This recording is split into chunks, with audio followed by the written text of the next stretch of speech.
جب بھی مانگنا تو اللہ سے مانگنا، وَإِذَا اسْتَعَنْتَ فَاسْتَعِنْ بِاللَّهِ، اور جب بھی تم مدد طلب کرنا تو اللہ سے مدد طلب کرنا۔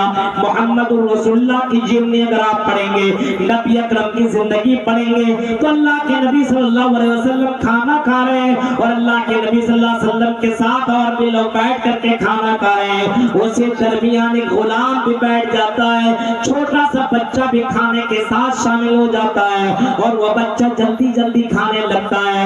اللہ کے نبی صلی اللہ علیہ وسلم نے فرمایا یا غلام، اے غلام، اتنی جلدی کھانے کی ضرورت نہیں ہے، سب سے پہلے تم بسم اللہ کہو، اللہ کا نام لو، وَقُلْ بِيَمِينِكَ، اور اپنے داہنے طرف سے کھانا اسٹارٹ کرو، داہنے ہاتھ سے کھاؤ، دائنے طرف سے کھاؤ، ادھر ادھر سے کھانے کی ضرورت نہیں ہے۔ ایک چھوٹے سے غلام بچے کو محمد رسول اللہ تربیت دے رہے ہیں۔ آج ہم اپنے بچوں کو تربیت نہیں دیتے، اپنے بچوں کو سکھاتے نہیں ہیں، انہی بچوں کو میلے میں لے جا کر کے، غیروں کے یہاں لے جا کر کے آپ پٹاخے دلاتے ہیں، آپ ان کو مٹھائیاں کھلا دیتے ہیں، اور میرے بھائیوں کے ذہن و دماغ میں آپ نے عقیدہ نہیں ڈالا، آپ نے ایمان نہیں بتایا، آپ نے ان کو عقیدہ توحید کا درس دیا۔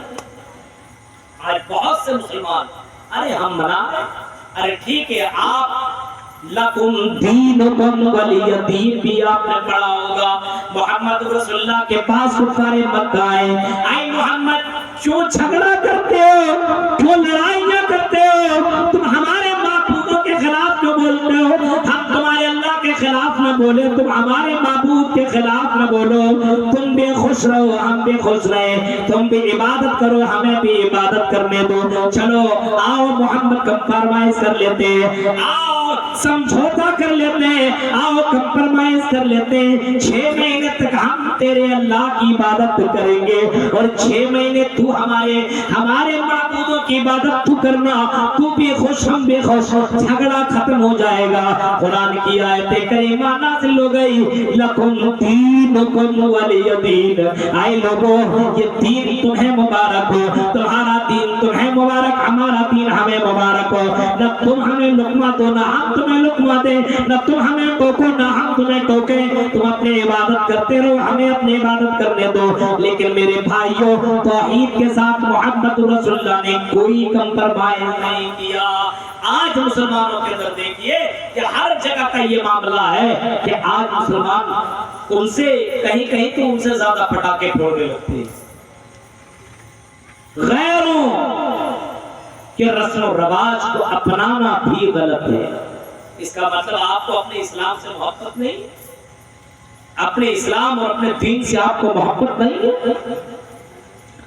ایمان کے ساتھ توحید کے ساتھ ظلم نہیں کیا، شرک نہیں کیا۔ میرے بھائیوں سب سے بڑا گناہ تو شرک ہے، اگر کوئی آدمی شرک کرتا ہے اور اس کے بعد کتنوں بھی نیکیاں کر لے وہ جنت میں نہیں جا سکتا ہے۔ اس وجہ سے اپنے گھروں کے اندر یہ ٹٹولنا چاہیے میرے گھر کے اندر کہیں شرک، اور شرک یہ نہیں ہے صرف قبروں کی پوجا کرنا، مزاروں میں جانا، شرک یہ بھی ہے، یہ بھی نوٹ کر لو، شرک یہ بھی ہے کہ نماز آزان ہو رہی ہو اور آزان سن کر کے آپ نے اپنے دکان میں بیٹھا رہے اور یہ سوچتا ہے آپ نماز پڑھنے چل جائیں گے تو گراہک آ جائیں گے، ہمارا کاروبار کمزور ہو جائے گا۔ صبح کے وقت جلدی سے جا کر کے اپنا کھیت میں جا کر کے سب کچھ کیا اور نماز تک نہیں پڑھ رہا ہے، یعنی رزاق کو بھول گیا رزق کے چکر میں۔ میرے بھائیوں تم کو یہاں پہ یہ سمجھ رہے ہو کہ ہم روزی روٹی کما لیں گے، اللہ کہہ رہا تم کھیتی نہیں کرتے ہو، کھیتی ہم کرتے ہیں۔ قرآن کی آیت پڑھیے آپ، اللہ کہہ رہا ہے کہ اگر ہم بارش نہ نازل کریں کیا تم کھیتی کر سکتے ہو؟ اللہ کہتا ہے کہ اگر ہم اس دانے کے اندر اگر ہم زندگی نہ ڈالیں تو کیا تم کھیتی کر سکتے ہو؟ غور کرو میرے بھائیوں، اللہ کے ذات آپ کے اوپر بھروسہ نہیں ہے, اللہ کے اوپر ایمان نہیں ہے. اور ایک بات اور میں آپ کے سامنے رکھ دوں, آج مسلمان کاروبار تو کرتا ہے لیکن اللہ کے راہ میں نکالتا نہیں ہے, جس کی وجہ سے برکتیں ختم ہوتی چلی جاتی ہے. بخاری شریف کی حدیث ہے, اللہ کے نبی صلی اللہ علیہ وسلم, میرے بھائیوں بخاری شریف کی حدیث ہے کہ ایک آدمی کہیں جا رہا تھا اور اس نے بادل سے ایک آواز سنی کہ فلاں کے زمین کے اوپر تم بارش برسا دو, فلاں کے زمین میں بارش برساؤ. اس آدمی نے نام سنا اور بادل کے پیچھے چلتا چلا گیا, ایک جگہ پہنچا اور بارش وہیں پہ, بادل نے پانی وہیں پہ گرا دیا. اس آدمی سے پوچھتا جو کہ اس کھیت کے اندر تھا, پوچھتا تمہارا نام کیا ہے؟ جواب دیا فلاں. اس نے کہا بادل سے تمہاری تو آواز, تمہارے نام کی تو آواز آ رہی تھی اور تمہاری اس میں زمین کے اوپر اللہ نے بارش نازل کی ہے, کیا وجہ ہے؟ جواب دیا کہ وجہ کچھ بھی نہیں ہے, بلکہ اللہ تعالیٰ جو ہمیں دیتا ہے اس کا 3 حصہ کرتا ہوں اور 1 حصہ میں اللہ کے راہ میں خرچ کر دیتا ہوں. میرے پیارے ساتھیوں, تصور کرو اس کا ایمان کا کہ اللہ کے راہ میں دینے سے برکتیں بڑھتی ہے, رزق کے اندر اضافہ ہوتا ہے. اللہ کے راہ میں دینے سے رزق کے اندر کمی نہیں ہوتی ہے. آج مسلمانوں کو دیکھیے جلسوں میں آتا ہے, سال بھر میں چندہ دے گا لیکن تھوڑا سا 10-20 روپیہ 100 روپیہ دے کر کے چلا جائے گا. یہ مدرسے اور یہ آپ کو اسلام کے قلعے جو نظر آ رہے ہیں, یہ بہت ہی بڑا قلعہ ہے میرے بھائیوں. انہی مدرسوں سے بڑے بڑے عالم نکل رہے ہیں, انہی مدرسوں سے علماء کرام نکل رہے ہیں جو تمہیں زندگی دے رہے ہیں, جو تمہیں دنیا میں جینے کا تصور بتا رہے ہیں, دنیا میں جینے کا حق بتا رہے ہیں کہ زندگی میں کیسا رہنا چاہیے, تمہیں بیوی کے ساتھ کیسا رہنا چاہیے, تمہیں بچوں کے ساتھ کیسا رہنا چاہیے, کاروبار کیسا کرنا چاہیے, اللہ کو خوش کس طریقے سے کیا جا سکتا ہے. کہ مدرسوں سے پڑھے ہوئے بچے ہی تو عالم بنتے ہیں, ان مدرسوں کو زندہ کر رہے ہو, اس کا مطلب آپ اسلام کو زندہ کر رہے ہو. اپنے اپنے مدرسوں کا خیال ضرور رکھیے میرے بھائی. بہت سے لوگ ہوتے ہیں, ارے چندہ دے کر کے کیا فائدہ, آیا اور میرا ٹھیلا میں خوب سارا سامان لے لیا, بہت سا سامان لے لیا, 500 1,000 کا سامان لے کر کے چل دیا, اور مدرسے میں کتنا چندہ دیا؟ 100 روپیہ. سال بھر میں 100 روپیہ. افسوس کی بات ہے میرے بھائیو, اور کچھ لوگ اتنے مکھی چوس ہوتے ہیں, 100 روپیہ کیا وہ بھی نہیں دیتا, نکل لیا, بھاگ لیا, لگتا ہے کہ جنت الفردوس کے لیے فکس ہے. نہ نماز ہے, نہ روزہ ہے, نہ حج ہے, نہ زکات ہے, کچھ بھی نہیں ہے, نہ خیرات ہے. میرے بھائیو ذرا تصور کرو کتنا ایمان کمزور ہو چکا ہے. اگر محمد رسول اللہ اعلان کر دیا کرتے تھے کہ اسلام کے لیے ہمیں نکلنا ہے, اسلام کی دفاع کے لیے ہمیں آگے بڑھنا ہے, آؤ اپنا مال اللہ کے راہ میں دو. محمد رسول اللہ کی آواز کو سننے کے بعد کوئی آدمی اپنی جگہ بیٹھتا نہیں تھا. اللہ کے نبی کی بات سن لینے کے بعد لوگ اپنے مال کو اللہ کے راہ میں دینا اتنا زیادہ تیزی کے ساتھ دیتے تھے. اللہ کے نبی خوش ہو کر کے بعد صحابہ کے لیے کہتے تھے بس اتنے ہی دو. میرے بھائیو اتنے جذبے والے لوگ موجود, آج ہمارا ایمان کمزور ہو چکا ہے. بے ظلم اولئک لہم الامن, فرمایا انہی لوگوں کے لیے امن ہے, ان لوگوں کے لیے سکون ہے. توحید جن کا مضبوط ہوگا میرے پیارے ساتھیوں, کی زندگی میں کوئی ڈر نہیں, کوئی خوف نہیں ہے. اللہ کو ماننے والا, آپ نے یہ بھی سوچا سنا ہوگا اور چھوٹی چھوٹی کتابیں پڑھنے والے بچے بھی جانتے ہوں گے. چمن اسلام کے اندر یہ واقعہ بھی آپ نے پڑھا ہوگا کہ کافر نے محمد رسول اللہ کو گھیر لیا, تلوار اٹھایا اور اٹھانے کے بعد اللہ کے نبی کے سامنے کھڑا ہو گیا. اللہ کے نبی سوئے ہوئے ہیں اور اللہ کے نبی کی نیند کھلی. جو کہتا اب تمہیں کون بچائے گا؟ محمد رسول اللہ نے جواب بڑے اطمینان سے دیا کہ میرا اللہ, میرا اللہ, میرا اللہ. اللہ کا نام سن لینے کے بعد وہ کافر کانپنے لگا اور اتنا کانپتا کہ اس کے ہاتھ سے تلوار زمین کے اوپر گر جاتی ہے. اب نبی نے تلوار اٹھا لی اور وہ کافر کے سامنے کہتا اب تمہیں کون بچائے گا؟ توحید تو اس کے پاس تھی نہیں, ایمان تو اس کے پاس تھا ہی نہیں. کہا کہ اے محمد کوئی مہربانی کر سکتا ہے؟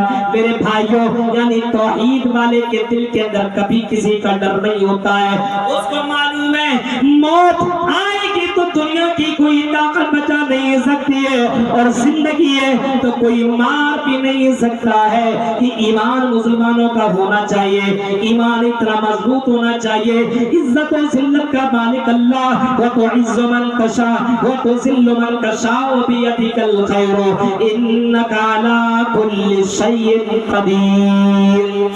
وہی اللہ ہے عزت و ذلت کا مالک، وہی سب کچھ دینے والا ہے۔ ہم دوسروں کے گھروں میں جا کر کے کیا پیدا اور دوسروں سے ہم کیوں مانگنے کے لیے جائیں؟ نماز پڑھو اور عبادت میں نماز پڑھو اور نکل جاؤ رزق کی تلاش میں۔ جو اللہ ہزار ہزار کلو ایک ایک مچھلیوں کو روزانہ گوشت کھلا سکتا ہے، وہ اللہ کی آپ کو 2 ٹائم کی روٹی نہیں کھلا سکتا، 2 ٹائم کا آپ کو روزی روٹی نہیں دے سکتا ہے۔ ایک ایک مچھلی جو سمندر کے اندر مچھلیاں موجود ہے اور ہزار ہزار کلو گوشت روزانہ کھا جایا کرتی ہے، وہ اللہ کتنی مچھلیوں کو، سمندر کی مچھلیوں کو ایک ایک دن میں اور ایک ایک دن میں اتنے مچھلیوں کو روزی روٹی فراہم کر سکتا ہے۔ اے مسلمانوں ایمان مضبوط کرو، اللہ تعالیٰ تمہیں بھی روزی روٹی دے گا، سب کو دے گا، لیکن ایمان مضبوط ہونا چاہیے۔ ایمان مضبوط نہیں ہو تو آپ نے نماز ہی نہیں پڑھ رہا ہے اور سوچ رہا ہے بھائی روزی روٹی کہاں ہے؟ جو اللہ دے رہا اس سے تو مانگ ہی نہیں رہے، اس اللہ سے مانگو، رزق حلال کراؤ، حرام راستے پہ مت جانا۔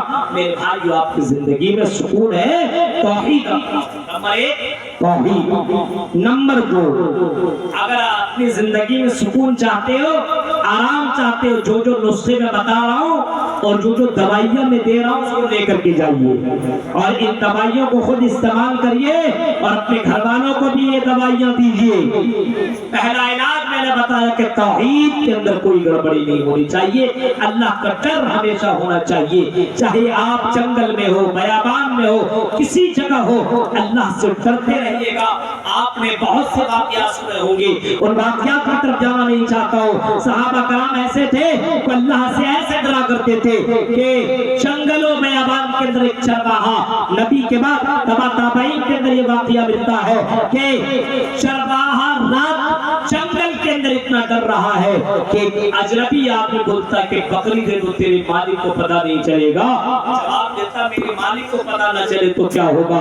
میرے مالک کا جو مالک ہے اللہ، اس مالک کو پتہ چل جائے گا، اس اللہ کا کیا جواب؟ ایمان تھا میرے بھائیو۔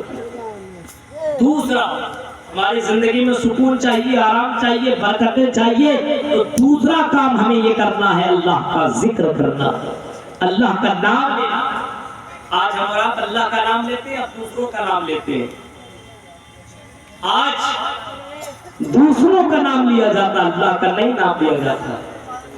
سب سے زیادہ اللہ کا نام لیا کرو میرے بھائیوں۔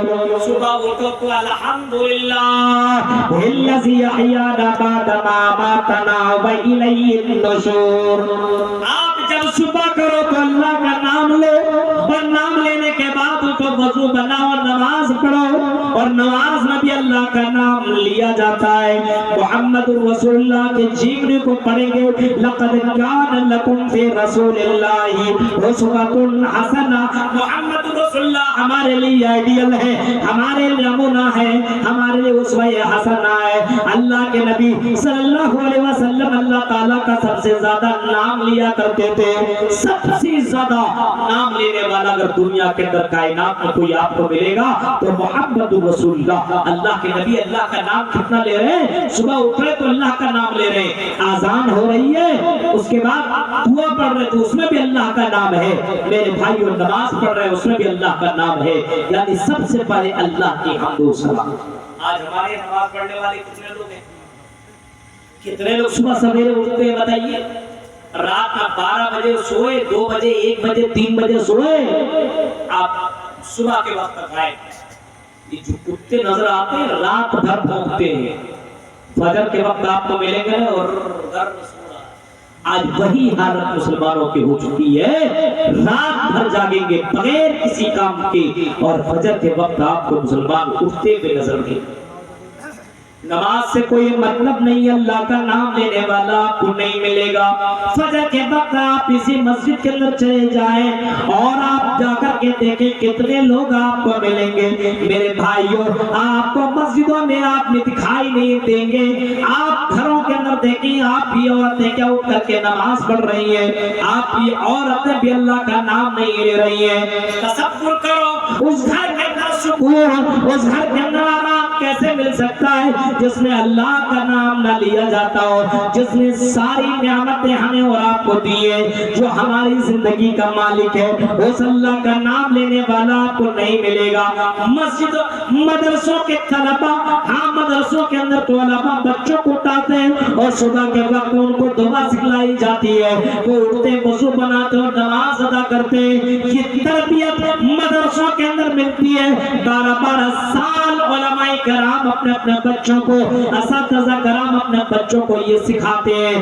میرے بھائیوں، گھر کے جو گارجین ہیں اس کی ذمہ داری بنتی ہے کہ آپ اپنے بچوں کو زندگی گزارنے کا طریقہ بتائیں، آپ خود اٹھیں اور اپنے بچوں کو اٹھائیں، اس کو بھی نماز پڑھنے کی تلقین کریں، اس کو دعا سکھانے کی تلقین کریں، دعا سکھلائیں اس کو۔ اللہ کے نبی صلی اللہ علیہ وسلم کو ذرا دیکھو، اللہ کے نبی صلی اللہ علیہ وسلم بچوں کو دعا سکھلا رہے ہیں، اللہ کے نبی صلی اللہ علیہ وسلم حسن اور حسین کو آپ تربیت دے رہے ہیں، اللہ کے نبی اپنی بیٹی فاطمہ کو سکھا رہے ہیں، اے میری بیٹی سلونی من مالی لا اغنی عنک من اللہ شیئا، اے میری بیٹی جو